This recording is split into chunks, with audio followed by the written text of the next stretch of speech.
Tonight, with the latest on the crisis in Iraq, today the U.S. announced that 275 U.S. armed forces are deploying to the country to provide support and security for U.S. personnel and the embassy in Baghdad. The forces deploying for the purpose of protecting U.S. citizens and property, and if necessary, it is equipped for combat. This comes just after the heightened violence that's been sweeping the country as insurgents gain a stronger foothold in the north.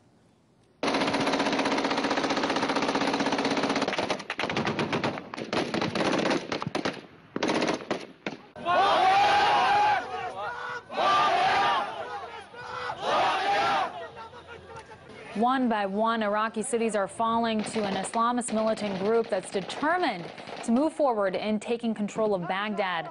The blue dots shown here are cities that ISIS has seized recently. Last week, Mosul and Tikrit fell to rebel fighters, and just yesterday, militants took control of Tal Afar, which is just west of Mosul. The takeover of Tal Afar came just as Sunni militants claimed that they had massacred 1,700 Iraqi security forces. And in doing so, they posted graphic pictures of a mass execution in Tikrit as evidence and warning of more killing to come. Back here in Washington, the State Department announced yesterday that it had reinforced security at the U.S. Embassy and was relocating some of the U.S. Embassy's staff to more stable places in and outside of the country. At the same time, the Obama administration has been considering its approach to the situation. Right now, it says everything is on the table, from U.S.-Iranian military cooperation to unilateral airstrikes. And the latest is that the White House is even considering sending a small number of American special forces to Iraq to help Baghdad slow the insurgency. To discuss the next moves for the U.S., earlier I spoke with former Minnesota governor and host of Off the Grid, Jesse Ventura. I first asked him if the U.S. has an obligation to help de-escalate the conflict. Well, I don't know. Let's go back to the Iraq War and how it started. I mean, it was based upon lies to begin with. When the United States entered that war way back in 2003, we were told weapons of mass destruction, ties to al-Qaeda. They all turned out to be false. They were all totally bogus. And so we go in there, we overthrow Saddam Hussein, we occupy them for 10 years, and now it's all falling apart again. Well, do you want my honest opinion? If the United States of America is going to go back into Iraq, I think George Bush and Dick Cheney should lead the way. They should be the first two on the ground in Iraq, leading us back in there. All right. Well, multiple cities have fallen to Islamist militants. Rebels are quickly gaining control of much of the northern part of the country. So based on the momentum we're seeing right now, what are the implications for the U.S. if Baghdad actually falls to the insurgents? I don't know. To me, it's them forming their own countries. You obviously got Muslim movements, the Shiites, the Sunnis. They don't get along. They haven't gotten along for thousands of years, and they've created these Middle Eastern countries that put them all together. Maybe we should look at this as an opportunity for the Middle East to create their own countries, to where these religions can all have their own separate countries, and that way maybe it'll bring some sort of stabilization and end this ludicrous wars that go on there for years and years and years. In other words, I'm saying maybe it's time for the rest of the world to butt out and allow them to settle their differences themselves. These are civil wars going on. So let's go back to 2011, the official pullout of U.S. forces from the country. Critics now say that the president should have left a residual force behind after combat, or perhaps should have focused more on Iraqi Prime Minister Maliki in his approach to sectarianism. In transitioning out of Iraq, obviously should they have gone in the first place, but in transitioning out, could the U.S.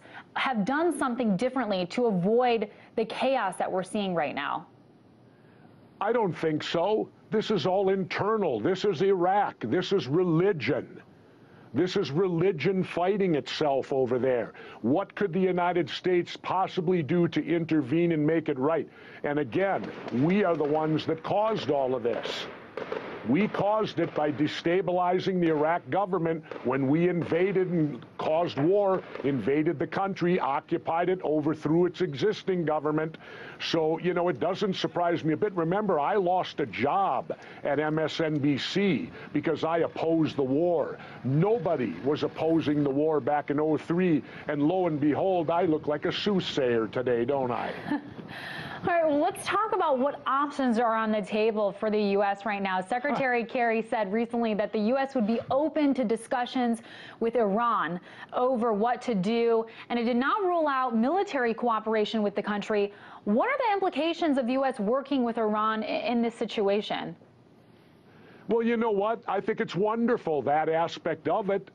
But why should we be working with Iran against other Muslims over there? Why can't we stay out of it and allow them to solve their own problems? These are religious problems. You don't want to get caught up in religion and its problems. Trust me. And other military action that hasn't yet been ruled out, of course, by the administration are airstrikes and drone strikes. What are your thoughts on the United States moving forward unilaterally? Could this really do more harm than good in the end? Yes, I think it absolutely could. Every time we have a drone strike, we create that many more, quote, terrorists. It seems we're out there trying to create terrorists so we have someone to fight, because that's all these drones are doing. And as I understand it, in reading Scahill's book, they're operating in about 14 countries right now with these drones. How would we feel if another country flew drones in our country? Would we allow that? Of course not. You know, I'm a believer in Major General Smedley Butler, the two-time Congressional Medal of Honor winner who wrote the great book War is a Racket. Smedley says we need to pass a constitutional amendment that the U.S. troops cannot go over 500 miles from our border. We should pass that because we have the capability to blow up anything in the world. Why do we need our troops spread out all over the world and us policing the entire world? We got enough problems in our own backyard. Why aren't we taking care of the United States problems instead of the world problems? Do you think it could ultimately create some blowback? Oh, absolutely it's going to. Everything we do over there helps to create blowback. We are the foreigners. We're the ones sticking our nose in their business. Let me give it to you this way. I love to tell this story. When the United States was discovered for the Anglo-Saxon world, Columbus came here on a mission. He was trying to find a way to India by avoiding the Middle East.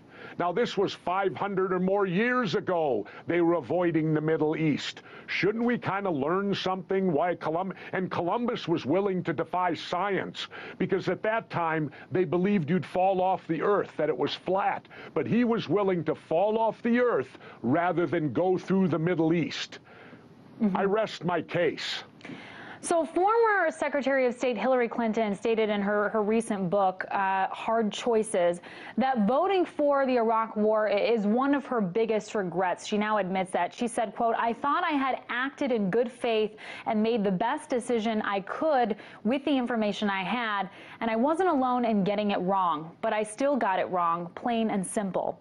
As more politicians reverse their stance on the Iraq War, I mean, do you think their new outlook could influence the U.S. response to the current crisis here? Well, it won't matter unless it's to save their political jobs. Let's remember that. That's why Hillary's doing this now. That's why she's coming to grips. At the time, they were all on board, because if you weren't on board, you were called unpatriotic. If you didn't vote to go to war in Iraq, you were considered unpatriotic. Jesse Ventura knows that label well, because I was speaking out against the war before it happened, and I was labeled unpatriotic for doing that. So they're just being typical politicians. They're licking their finger, they're holding it up to the wind to find out where public sentiment and how they can save their political careers. The great thing about me as an independent, I didn't care about a political career. I did what I felt was right or wrong. I'm pleased Hillary has come out and said that. But why did she vote it back then? She voted it to save their political hind ends, because they would have been labeled unpatriotic and they'd have lost their next election. And for them, Democrats and Republicans, it's all about getting elected over and over and over again. I was host of Off the Grid and former Minnesota Governor Jesse Ventura.